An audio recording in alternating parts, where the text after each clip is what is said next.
16 yil davomida 600 mingta hadisni yodlab, shunchalik mehnat bilan yozgan hadis shariflarni birortamiz bir o'qib chiqdikmi birormartada? Savol beraylik o'zimizga.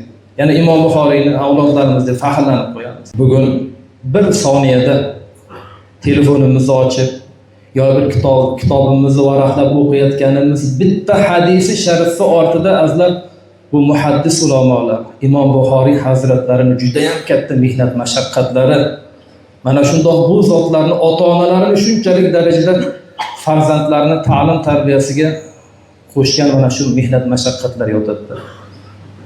Siz bilamiz, ba'zida bir hadis sharif eshitgani malol kelib qoladi. Malol keladi. Imom Buxoriy hazratlari azlar Al-Jami' as-Sahih kitobini 16 yil davomida yozgan ekanlar. Bu kitobga 600 mingta hadisni ichidan eng ishonchli 7275 ta hadisni saralab olgan ekanlar. 600 mingta hadisni yod bilganlar. Va ana shuning ichidan 7275 ta hadisni saralab olgan 16 yil davomida.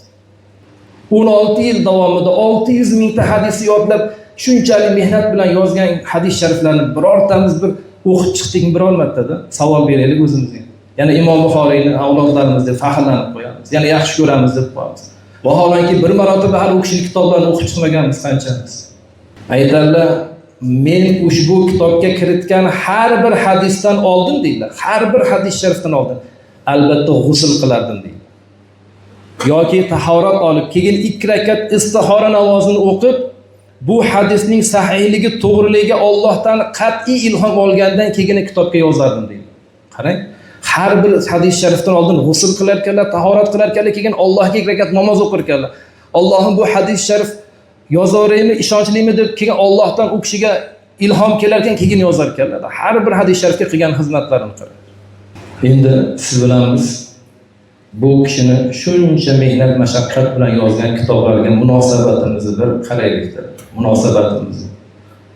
Kim uyda Imom Buxoriy hazratlarining kitoblari? Kim uyda bor? Televizor bor, boshqa hamma narsa yetarli bor. Lekin siz bilamiz, jannatda oliysini so'raymiz. Kerak mahalda o'sha ozgina arzon berarmikin deb bu kishining nomlarini sotamiz, o'sha kishining avlodlariman deb. Lekin holimiz mana hammamiz o'zimizga ma'lum.